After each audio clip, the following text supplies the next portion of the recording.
পরম দয়ালের রাতুল চরণে আমার কোটি কোটি প্রণাম। পরমারাধ্যা জগজ্জননী শ্রী শ্রী বড়মার রাতুল চরণে আমার কোটি কোটি প্রণাম। পরম পূজ্যপাদ শ্রী শ্রী বরদার রাতুল চরণে আমার কোটি কোটি প্রণাম এবং বর্তমান আচার্যদেব শ্রী শ্রী দাদার রাতুল চরণে আমার কোটি কোটি প্রণাম। এই মঞ্চে উপস্থিত পরম দয়ালের সেবকবৃন্দ, ভক্তবৃন্দ, পবিত্র পাঞ্জাধারী কর্মীগণ এবং ভক্তিমতী মায়েদের আমার সশ্রদ্ধ প্রণাম ও জয়গুরু জানাই। আর ছোটদের জানাই আমার আন্তরিক স্নেহ ও শুভেচ্ছা। আজকে দমদম সৎসঙ্গ মন্দিরের এই বার্ষিক অনুষ্ঠানে উপস্থিত থাকতে পেরে আমি অত্যন্ত আনন্দ এবং তৃপ্তি পাচ্ছি। সকাল থেকে জনমানুষে ভর্তি হয়ে গেছে গোটা রাস্তা, আর এই সমুদ্র দেখে আমারও ভালো লাগছে, আমিও খুব তৃপ্তি পাচ্ছি। পরম দয়াল শ্রী শ্রী ঠাকুরকে জানা, প্রিয় পরমকে অনুভব করা, প্রিয় পরমকে নিয়ে চলা, এটাই হচ্ছে আমাদের জীবন সাধনা। 1962 সাল শ্রী শ্রী ঠাকুর তখন দেওঘরে, পুণ্যধাম দেওঘরে। হঠাৎ একদিন সকালবেলায়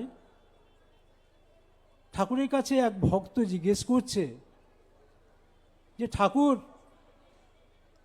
যে কোনো কথা বললে আপনি বলেন যে আমার পরমপিতার কাছে তোমাদের জন্য প্রার্থনা করছি। তা আপনার পরমপিতা কে? আমরা শ্রী শ্রী ঠাকুরকে পরমপিতা বলে সম্বোধন করি, আমরা সেই প্রিয় পরমকে পরমপিতা বলে সম্বোধন করি।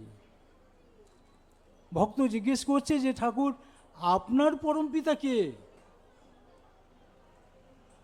শ্রী শ্রী ঠাকুর তার উত্তরে বলছেন, একদিন জেসাস খ্রাইস্ট বসে আছেন, তার শিষ্য তাকে বলছে যে আপনি প্রত্যেকটা কথাই বলেন আপনি আপনার ফাদারকে জানিয়েছেন, তা আপনার ফাদারটা কে? তাতে জেসাস খ্রাইস্ট উত্তর দিয়েছিলেন, তোমরা তো আমার কাছে থাকো, প্রতিদিন আমাকে দেখো, তোমরা প্রতিদিন আমার সঙ্গ করছো, আমার কথা শুনছো, তবু আমার ফাদারকে তোমরা চিনতে পারলে না। এই কথার উত্তর দিয়ে ঠাকুর সরাসরি কোনো উত্তর দেননি, এইভাবে তার উত্তরটা দিলেন যে আমাকে তোমরা সঙ্গ করছো, সারা জীবন আমাকে নিয়ে তোমরা চলছো, অথচ আমার পরমপিতাকে তাকে তোমরা দেখোনি, তাকে তোমরা চেনো না।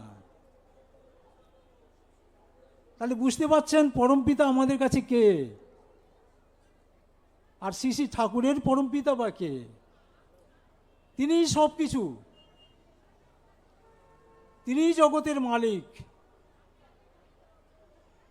তিনিই আমাদের একমাত্র অনুসরণীয়। সেই প্রিয় পরমকে ভালোবেসে চলার ভিতর দিয়ে আমাদের জীবনটা সমৃদ্ধ হয়ে উঠবে। স্বয়ং আচার্যদেব প্রতিনিয়ত আমাদের কাছে সেই একই কথাটাই বলে বারবার বোঝান। প্রত্যেক দিন সকালবেলায় প্রার্থনার পর যখন বাণীপাঠ হয়, আমরা সবাই সেখানে সমবেত হয়ে বসি, তার সঙ্গে আলাপ আলোচনা হয়, বাণীটা তিনি ব্যাখ্যা করেন বিভিন্নভাবে। আমাদের জীবনটাকে তিনি উচ্ছল করে তুলছেন প্রতিদিন। কি সুন্দর করে তিনি বলেন, উপস্থাপন করেন। তিনি বলছেন ঠাকুরই সব কিছুই, যে প্রিয় পরমকে ভালোবাসে না তার সঙ্গে আমার কোনো সম্পর্ক নাই।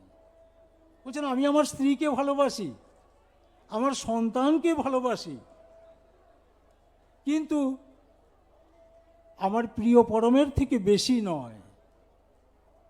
আমার স্ত্রীকেও বলেছি তাই, আমার পুত্রদেরও বলেছি তাই, যে তোমরা নিশ্চয়ই আমাকে ভালোবাসবে, কিন্তু তোমাদের ভালোবাসার কেন্দ্রবিন্দু হবেন পরম দয়াল শ্রী শ্রী ঠাকুর। সেই শ্রী শ্রী ঠাকুরকে যতদূর যদি আমরা ভালোবাসি, তাহলে তারা আপনজন হতে পারব। তার দৃষ্টিভঙ্গিটা এত সুন্দর, এত নির্মল, আমরা এমন করে কোনোদিন দেখি নাই। শ্রী শ্রী বরদার সময় থেকে আজকে দীর্ঘ প্রায় কাছাকাছি 50 বছর হতে গেল আশ্রমে আছি। বর্তমান আচার্যদেব যেভাবে আমাদের দেখিয়ে দিচ্ছেন, আমাদের চোখটাকে তিনি খুলে দিচ্ছেন।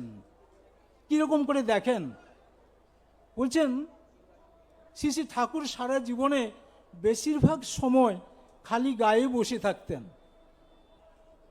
ধুতিটা পরেছেন, তারপর খালি গায়ে বসে মানুষের সঙ্গে কথা বলছেন। বলে একটা চিন্তা করার বিষয়, দেখেন যে রাজার মতো কোনো পোশাক পরিচ্ছদ নাই, আড়ম্বরপূর্ণ কোনো কিছুই নাই। একটা সাদা ধবধবে বিছানার উপরে প্রিয় পরম বসে বসে মাঝে মাঝে তামাক খাচ্ছেন, গড়গড়া নল টানছেন, আর মানুষের সঙ্গে কথা বলছেন। আর যে মানুষগুলো আসছে, অতি সাধারণ মানুষ থেকে আরম্ভ করে, যারা হয়তো কেউ আশ্রমে ঝাড় দেয়, কেউ হয়তো আশ্রমের নর্দমা পরিষ্কার করছে, কেউ বিভিন্ন রকম কাজকর্মের সঙ্গে যুক্ত আছে, তার সঙ্গে যেমন ভালোবেসে কথা বলছেন, তার কথা শুনছেন, তার অভাব মেটানোর চেষ্টা করছেন, ঠিক তেমনিভাবে দেশের কত বড় বড় মানুষ আসছেন, কত রাজনীতিবিদ আসছেন, কত সমাজবিদ তার কাছে আসছেন, কত শিক্ষিত বুদ্ধিজীবী মানুষ তার কাছে আসছেন। তিনি সবার সঙ্গে তার মতো করে তিনি কথা বলে যাচ্ছেন। এই বিরাট একটা বিছানা, ধবধবে বিছানা, সেই বিছানার উপরে একটা মানুষ থাকলে তাকে অতি ছোট মনে হবে, তার অস্তিত্ব খুঁজে পাওয়া যাবে না। আর পরম দয়াল সেই বিছানার উপরে আমরা বর্তমানে সরাসরি শ্রী শ্রী ঠাকুরকে জীবন্ত অবস্থায় দেখতে পাই না, তার প্রতিকৃতি রয়েছে, সেই বিগ্রহ রয়েছে।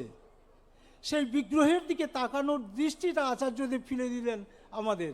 তিনি বলছেন, আপনারা লক্ষ্য করে দেখুন যে গোটা বিরাট একটা বিছানার উপরে ঠাকুরের যে বিগ্রহটা বসে আছে, সেই বিগ্রহ দেখলে মনে হয় গোটা ঘরটা যেন আলোয় ঝলমল করছে, গোটা ঘরটা যেন ভরে আছে।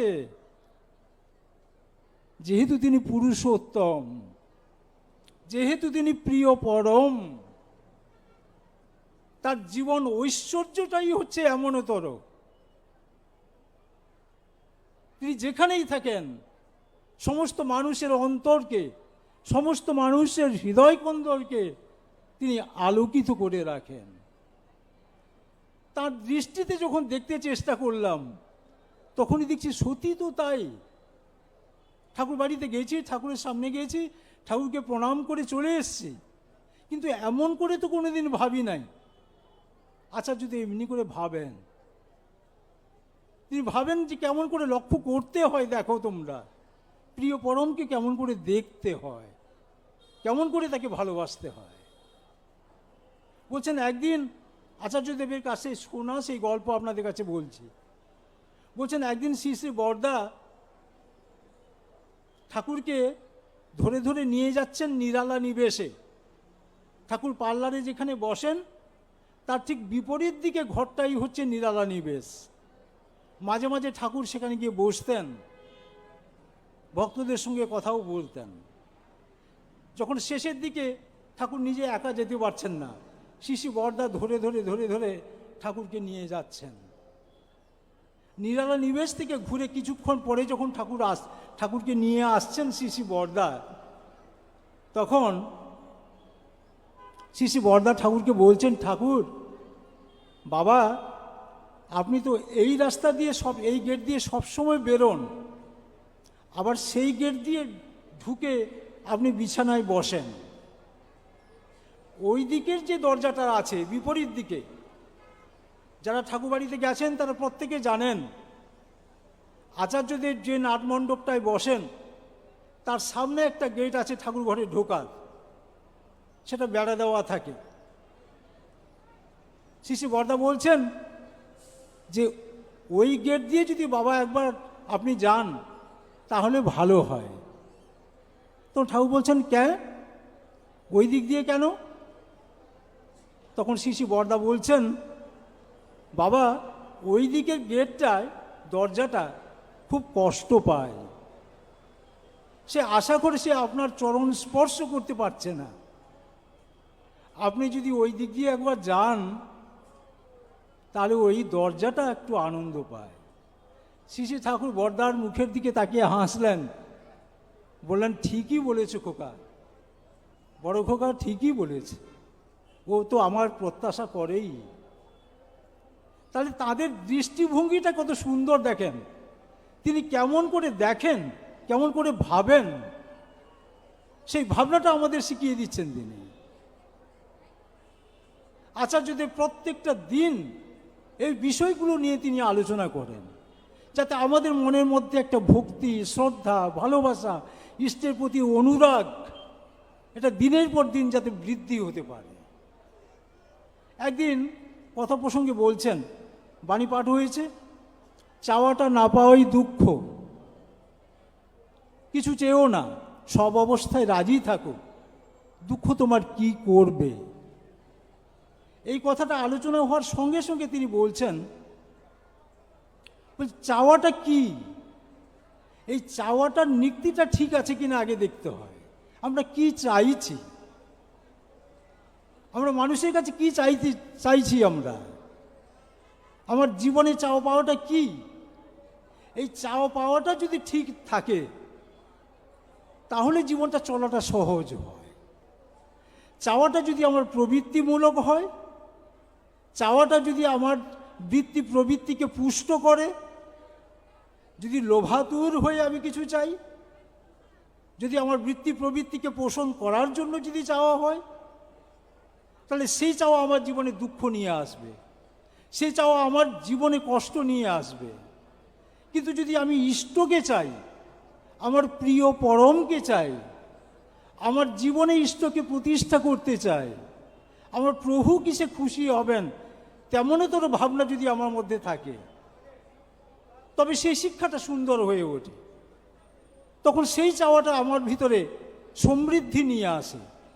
কারণ আমার ইষ্ট যেমন করে পছন্দ করেন, আমার প্রিয় পরম যেমন করে চান, আমি ঠিক তেমনতর করেই চলব। আমার জীবনযাত্রার মধ্যে একটা পরিবর্তন আসে। তাহলে আমাকে সবসময় খেয়াল করতে হবে যে আমার চাওয়াটা কিসের চাওয়া, প্রবৃত্তিগত চাওয়া না ইষ্টকে চাওয়া। যদি ইষ্টকে পরিপুষ্ট করে চলার ভিতর দিয়ে আমি চলার চেষ্টা করি, তাহলে জীবনটা দিনের পর দিন সমৃদ্ধ হয়ে উঠবে, জীবনটা আনন্দময় হয়ে উঠবে, আমার জীবনটা তৃপ্তিময় হয়ে উঠবে, সমৃদ্ধ হবে। এই কথা প্রসঙ্গে বলতে গিয়ে আচার্যদেব বলছেন যে আশ্রমে একবার ঠাকুরের ঘরে প্রফুল্লদা কাগজ পড়ে শোনাতেন, খবরের কাগজ পড়াচ্ছেন, ঠাকুর শুনছেন দেশ বিদেশের খবর, তারপর কাগজটা রেখে দিয়েছেন। ঠাকুর পরিবারের একটা সন্তান, সে এসেছে কাছে, ঠাকুর তাকে ইশারা করছেন কাগজটা ভাঁজ করে রেখে দাও। তিনি যখন কাগজটা ভাঁজ করে রাখতে যাচ্ছেন, ভাঁজ করাটা ঠিক মতন হচ্ছে না, তখন ঠাকুর সন্তুষ্ট হচ্ছেন না, তিনি বারে বলছেন কাগজটা ঠিক করে ভাঁজ করো। ভাঁজ করতে পারছেন না তিনি, তখন তো বয়স কম, তার 7-8 বছর বয়স।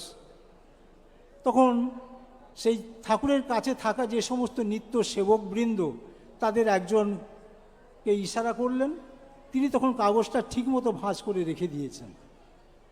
ঠাকুর বলছেন যে তোমাকে পড়ায় কে? আমাদের আশ্রমের একজন কর্মী ছিলেন, আপনারা পুরানো মানুষ যারা তারা দেখেছেন, ডক্টর রেবতী মোহন বিশ্বাস। এই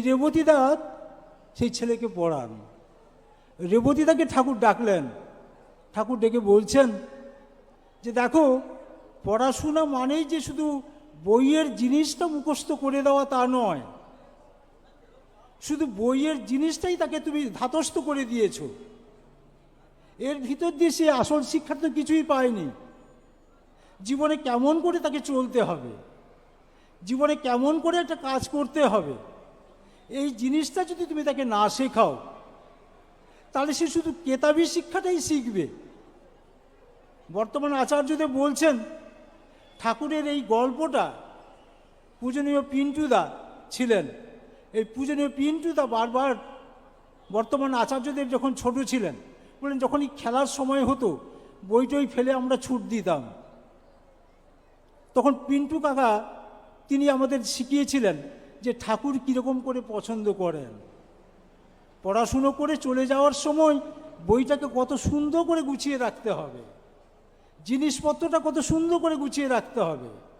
ঠাকুর বলছেন, অর্জনে পটু সাশ্রয়ী কাজে সুন্দরে সমাপন, এই দেখে তুই চিনবি লোকের দক্ষতা কেমন। একটা মানুষের যোগ্যতা সেইখানে নিরূপিত হতে পারে। একজন রান্না করে এক মা, তার রান্না করাটা এত পরিপাটি যে সে রান্না করে চলে যাওয়ার পর সেই জায়গাটা অত্যন্ত পরিষ্কার মনে হয়, সেখানে মনে হয় না এটা এলোমেলো জায়গা।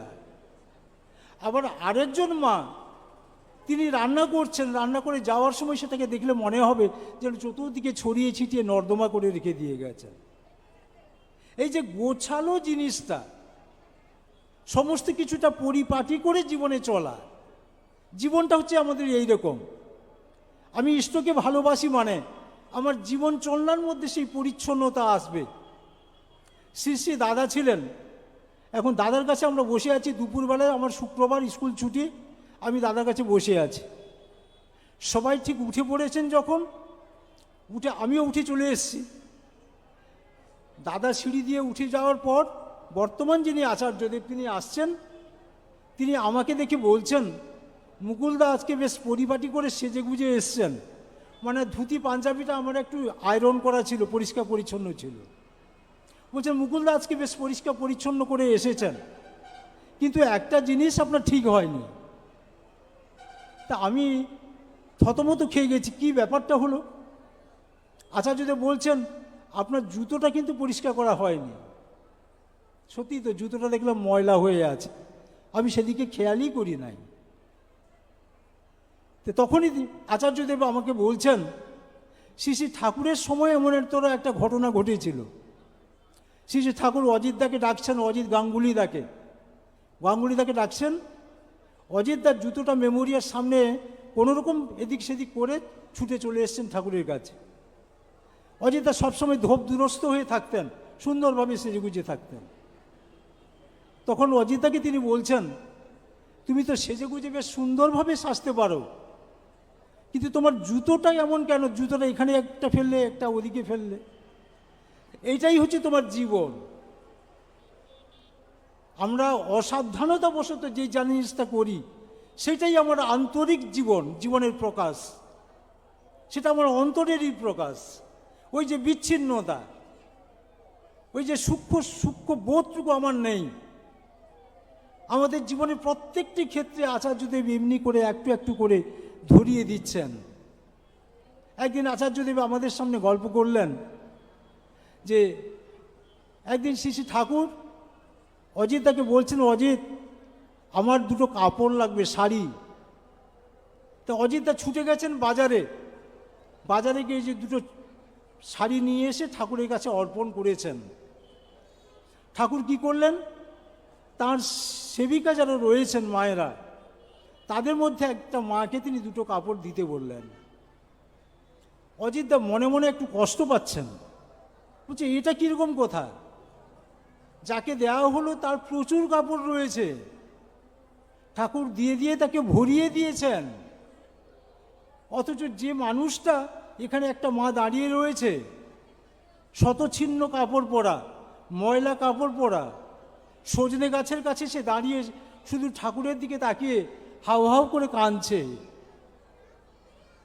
সেই মাকে তো দেওয়া যেতে পারত, তাকে না দিয়ে ঠাকুর যার আছে তাকে দিলেন কেন?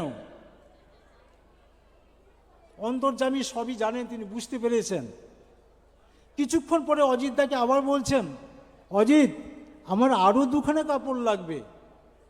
অজিতদা তখন ছুটে গেলেন, আবার বাজারে গিয়ে দুখানা কাপড় নিয়ে এলেন।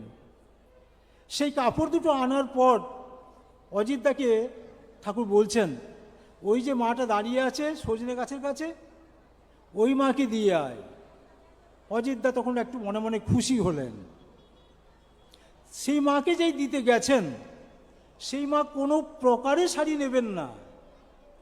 সে হাউ হাউ করে কাঁদছে আর বলছে, বাবা, আমার কোনো শাড়ির প্রয়োজন নাই, আমি ঠাকুরের জন্য এখানে এসেছি, আমি শুধু ঠাকুরকেই পেতে চাই, আমার প্রিয় পরমকে শুধু একটু পেতে চাই, আমার অন্য কোনো কিছু বাস্তব জগতের কোনো সম্পদ আমার দরকার নাই। সে কোনো প্রকারেই নেবে না। তখন ঠাকুর বলছেন, এই মা, বাবা যদি মেয়েকে কাপড় দেয়, সেটা কি ছেড়ে ফেলে দিতে হয়? সেটা কি নিতে নেই মা? তখন সেই মা আর কিছু করতে পারছেন না, হাউ হাউ করে কেঁদে সেই দুখানা কাপড় নিলেন। তারপর কাপড়টা পরে এসে ঠাকুরকে প্রণাম করছেন। প্রণাম করে মাটা চলে যাচ্ছে যখন, তখন ঠাকুর অজিতদাকে বলছেন, বলে, দেখ, আমার কাছে কত মানুষ আসে, সবাই আমার কাছে চাইতে আসে না। অনেক মানুষ আছে শুধুমাত্র আমাকেই চায়, তার কাছে কোনো সম্পদের দরকার নাই, তার কাছে কোনো বিষয় আশয়ের চাহিদা নাই, কোনো কিছুই তারা চায় না আমার কাছে, শুধুমাত্র চায় আমাকে। আচার্যদেব বলছেন, আমাদের চাহিদাটা হবে শুধু সেই প্রিয় পরমকে। আমাদের জীবন চলনার মধ্যে শুধুমাত্র সেই প্রিয় পরমই জাগ্রত হয়ে থাকবেন। প্রতিটি মুহূর্তে আমরা চিন্তা করব যে প্রিয় পরমকে নিয়ে আমার জীবনটা যেন চলে, তাকে ভালোবেসে চলবে। একটা মানুষ সামান্যতম কোনো জিনিস নিয়ে এসছে আচার্যদেবের জন্য, তিনি মাথা নত করে এমনি করে নেন, আমরা তখন অবাক হয়ে যাই। যাকে বিশ্বের মানুষ পূজা করে, যাকে বিশ্বের মানুষ শ্রদ্ধা করে, ভালোবাসে, যার জন্য জীবন উৎসর্গ করে দিতে চায়, আর সেই মানুষ অতি সাধারণ মানুষের কাছে মাথা নত করে তিনি একটা জিনিস গ্রহণ করছেন। তিনি আমাদের শিখিয়ে দিচ্ছেন যে আমাদের কেমন করে চলতে হবে, আমাদের জীবন চর্যাটা কেমন হওয়া উচিত, ইষ্টকে কেমন করে ভালোবাসতে হয়, মানুষকে কেমন করে ভালোবাসতে হয়, প্রতিটি মানুষের ব্যথা, দুঃখ, কষ্ট, দারিদ্র্য, তার সমস্ত কিছুকে আমাকে গ্রহণ করতে হবে, তার ভাগিদার হতে হবে। বলছেন, তোমার জীবনটাকে একটু বিস্তৃত করো। তুমি শুধু নিজের কুক্ষিগত করে রেখেছো নিজের জীবনটাকে, শুধু নিজের কথা চিন্তা করো, নিজের স্ত্রী, পুত্র, কন্যা, তারা কেমন করে খাবে, তারা কেমন করে সুখে থাকবে, শুধু সেই বিস্তারের মধ্যে জীবনটাকে কাটিয়ে দিচ্ছ। তোমার পরিবেশ যারা রয়েছে, তোমার দরজার জানলাটা একটু খুলে দাও, সেই জানলা দিয়ে তোমার ঘরের আলো একটু রাস্তায় পড়ুক, যে আলো পড়লে 10টা মানুষ পথিক সেই রাস্তা দিয়ে যেতে পারবে, তুমি সেই পথটা তাকে দেখাও। কি সুন্দর কথা, চিন্তা করে দেখুন, যে জীবনটাকে শুধু নিজের মধ্যে কুক্ষিগত করা নয়, শুধু কুয়োর ব্যাঙ হয়ে থাকা নয়, জীবনটাকে বাড়াতে হবে। Expansion is life, contraction is death, Thakur বলছেন। বিস্তৃতি হচ্ছে জীবন। এই জীবনটা বিস্তৃত হয় কেমন করে? যদি আমি ইষ্টকে ভালোবাসি, যদি আমার প্রিয় পরমকে ভালোবাসি, যদি প্রভুর পথে চলার চেষ্টা করি নিত্য নৈমিত্তিক জীবনে, আমার যাতে অহংকারের বৃদ্ধি না হয়। আমরা একটা মন্দিরের ইনচার্জ, আমি একটা কেন্দ্রের দায়িত্বশীল কর্মী, আমি মানুষের সঙ্গে সহজভাবে কথা বলতে পারি না, মানুষের সঙ্গে বিনয়ের সঙ্গে কথা বলতে পারি না। আমার অহংকার সবসময় যেন একেবারে চরমে তারে বাঁধা থাকে। এই অহংকার নিয়ে চলবে না, ঠাকুরের প্রতি চলা যাবে না। ঠাকুরকে অনুভব করতে গেলে, প্রিয় পরমকে অনুভব করতে গেলে অত্যন্ত বিনয় সহকারে মানুষের সঙ্গে জীবন কাটাতে হবে, জীবন চালাতে হবে, জীবনটাকে পরিশুদ্ধ করতে হবে। তবে এই জীবনটা সার্থকতায় উদ্ভাসিত হয়ে উঠতে পারে, জীবন সার্থকতায় পরিমণ্ডিত হয়ে উঠতে পারে। প্রিয় পরম কল্যাণময় তিনি। আমার সময়ের শেষ হয়ে গেছে। আমি এবার আপনাদের কাছ থেকে বিদায় নিচ্ছি। আমি পরম দয়ালের কাছে প্রার্থনা জানাই, আপনারা প্রত্যেকটা মানুষ, প্রত্যেকটি দাদা মায়েরা প্রিয় পরমের মনের মতো করে মানুষ হয়ে উঠুন। প্রত্যেকেই প্রিয় পরমকে ভালোবেসে নিজের জীবনটাকে বাড়িয়ে তুলুন। নিজের জীবনটা যাতে পরিস্ফুটিত হয়ে ওঠে, পরিপ্লাবিত হয়ে ওঠে। জগতের মাঝে সৎসঙ্গের মানুষকে দেখে মানুষ যখন খুশি হয়, আনন্দ হয়। ঠাকুর তাই বলছেন যে প্রিয়কে তুমি যতখানি ভালোবাসবে, প্রিয় পরম ততখানি তোমার মধ্যে জাগ্রত হয়ে উঠবেন। তাই আপনাদের প্রতি প্রত্যেকের মধ্যে আমার পরম দয়াল জাগ্রত হয়ে উঠুন, সুন্দরভাবে জাগ্রত হন, আপনারা সুন্দরভাবে জীবন কাটান, এই আমার প্রার্থনা দয়ালের কাছে। জয় গুরু।